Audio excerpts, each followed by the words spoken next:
Queridos amigos, queridos camaradas, hermanos en la fe en Dios y en la creencia de la eterna metafísica de España. Compatriotas todos.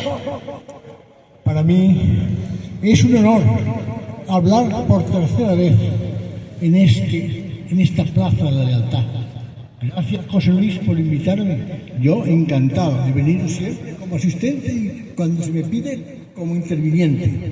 Para mí no solamente es un honor, sino que también es un deber moral, un deber de la patria. Ya han hablado Pablo Gascó de la Ley de Memoria Democrática, que no está, que yo la llamaría Ley de la distorsión sectaria. No voy a hablar de ella porque ha hablado muy bien, tampoco voy a hablar de Franco, José Antonio Baspiar, que ha hablado Pablo Gascó mejor que yo, pero sí quiero centrarme en hablar sobre esta ley de distorsión sectaria mal llamada democrática, centrándome en el poco tiempo que tengo para hablar, pero está de una manera esquemática sobre esa famosa ley demagógica, diabólica incluso diría, en Cataluña, que es donde vengo y donde lo conozco sobre todo de primera faz. La ley de memoria democrática mal llamada democrática en Cataluña tiene algunos sesgos específicos. Uno es la gran mentira que se nos dice allí, que se propaga hacia afuera, pero se nos dice allí, sobre todo, de que la guerra del 36, la cruzada del 36-39, fue una lucha de ocupación contra Cataluña. Mentira. No fue contra Cataluña, fue contra una Cataluña anarcocomunista, que no es lo mismo, con un poquito de sufrir separatista. Digo un poquito porque el separatismo tampoco tenía tanta fuerza como tal. Era una Cataluña anarcocomunista.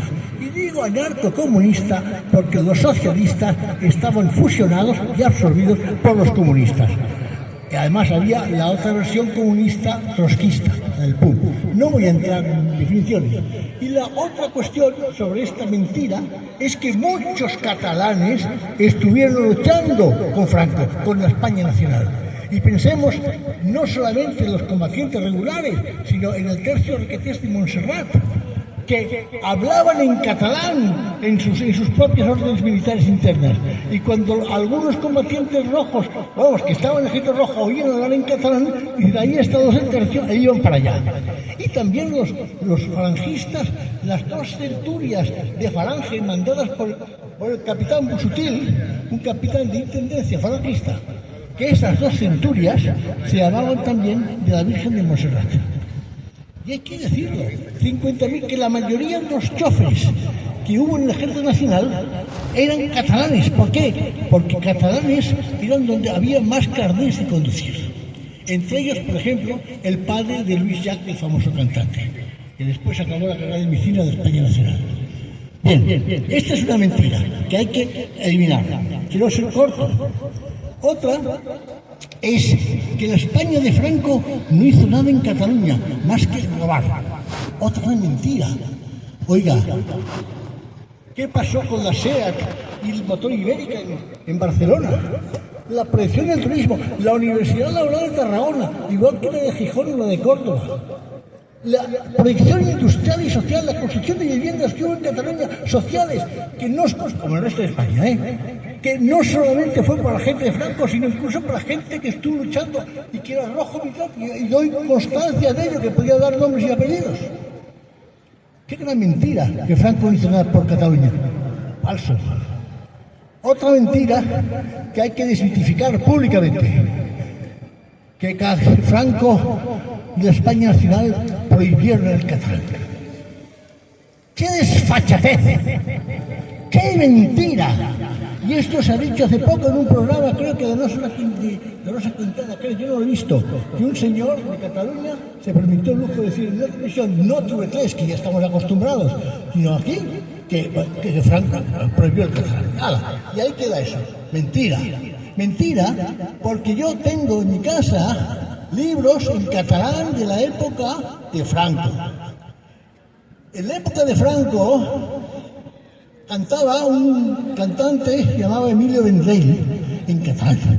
Había una poetisa que escribía en catalán, que era Clementina Arderiu. Y estoy dando datos concretos para que nos podáis repitar en tus amistades cuando saque el tema. Había un actor que hablaba en catalán y este actor se llamaba Joan Capri. Y había, evidentemente, una revista, no, mejor dicho, tres, que yo me recuerdo, dos infantiles, una era Caball Fort y otra el Patufet. Y una revista que se editaba en Montserrat, pues un centro separatista de esta historia, que se llamaba Flor de esto, ahora no me acuerdo la pero una revista que era de Montserrat que hablaba en catalán. Por tanto, ¿dónde está esta prohibición? ¿Dónde está esta prohibición cuando, por ejemplo, el Círculo Cultural Òmnium tenía su sede en la calle Ciudadanos 15 de Gerona, enfrente justo de donde estaba la Jefatura Provincial del Movimiento? Y que una librería, Las Voltes, que está aún desde el año 63, concretamente en la plaza del Ayuntamiento. Y el que está hablando, en los años 50, cantaba canciones en catalán en un colegio público, el grupo escolar, enfrente del gobierno civil. ¡Qué mentiras! ¡Qué canallas! El catalán no fue, pero ¿qué pasa? Que no era oficial, que es distinto. No son los conceptos distintos.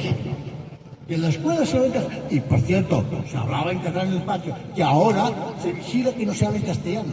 Eso no lo dice. Y se prohíbe que haya carteles en castellano y que os multan. Ahora es cuando hay una persecución contra el castellano. Y en la época de Franco no existía. Diga, ¿dónde está eso en la prohibición del catalán? Mentira. Hubo ministros catalanes. Y se hablaba en catalán. Y en la sección femenina se hacían bailes en catalán. Y también en el Frente de Juventudes había unas insignias y unas patrullas, unas centurias también de signo catalán. ¿Dónde está esa gran mentira que nos quieren hacer guiarnos de la ley de la memoria democrática? Que viene de antes, no viene de ahora. Ahora lo que hace es darle publicidad y fuerza. Pero estos tópicos vienen hace de mucho tiempo atrás. Por tanto, esta es otra gran mentira que hay que descalificarla. Y una cuarta es que se niega las atrocidades que el Frente Popular hizo en Cataluña. Más de 8.000 catalanes asesinados por los catalanes. Concretamente, no por los catalanes, por los catalanes marxistas, con la bendición del Pisel Martín no sé de qué, que era Luis Company Jover, que además no solamente persiguió a los hombres que podíamos llamar de derechas, sino que también se persiguieron entre ellos. Y en lugar, concretamente, él se encargó de asesinar a los hermanos Badía, separatistas, y al comisario Antonio Revertés. Y estoy diciendo nombres y apellidos para que queden. Y que muchos catalanes que eran de la época republicana se marcharon en octubre del 36, o sea, mucho antes de que Franco y los nacionales entraran en Barcelona, se marcharon a Francia exilados. Y me estoy refiriendo a Ventura y Gasol, que fue consejero, y me estoy refiriendo al consejero en España, que era separatista, y me estoy refiriendo a Escofet, y me estoy refiriendo a Plana lo fusilaron antes de marcharse, a Brunet, que acabó en Radio Roma con José Pla. O sea, otra gran mentira, esto se nos oculta.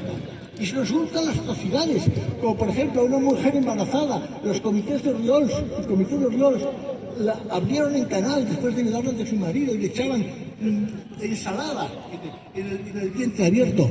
Esto es, o que se cerró a una monja y después se la echó a comer a los cerdos. ¿Por qué no se dice esto? ¿Qué memoria es esta? No, eso es una desmemoria total. una desmemoria y una falsificación de la memoria. Dicen que no se me ha ido bien, espero que alguna cosa hayáis cogido, pero bueno, la intención es que se haya cogido. En fin, no quiero cansaros más porque además tiene que hablar José Luis, pero lo único que quiero decir, ¿qué hacemos en esta España de hoy? Pues en primer lugar, hemos de creer en la providencia, porque nosotros creemos en un Dios providente, entre otras cosas. Hemos de creer en la esperanza. Yo siempre creo que habrá siempre algún español en un momento dado, un Daoiz y Belardo, un Franco o otras personas que aupen a España, porque España no puede morir. España no puede morir. Hay que creer en ello. Y siento la providencia y la fe. Y después, si queréis, una frase de un pensador no religioso, o al menos no católico, que era Rabindranath Tagore, que decía: aquel hombre que planta un árbol, que sabe que no puede gozar de su sombra, está ya creando su propia historia, está dando sentido a su propia vida. Por tanto, seamos pocos, seamos muchos, mientras estemos aquí convocados por José Luis Corral o por quien sea, es que España se mantiene y estamos firmes, pese a los que nos llegan, los que nos critiquen, los que nos abandonan por comodidad o por cobardía o por oportunismo, estamos aquí. Hic manemus isitur, como decían los romanos, y con esto decimos siempre, unidos: ¡viva España! ¡Viva! ¡Viva España! ¡Viva Cataluña española! ¡Y viva Cristo Rey! ¡Viva!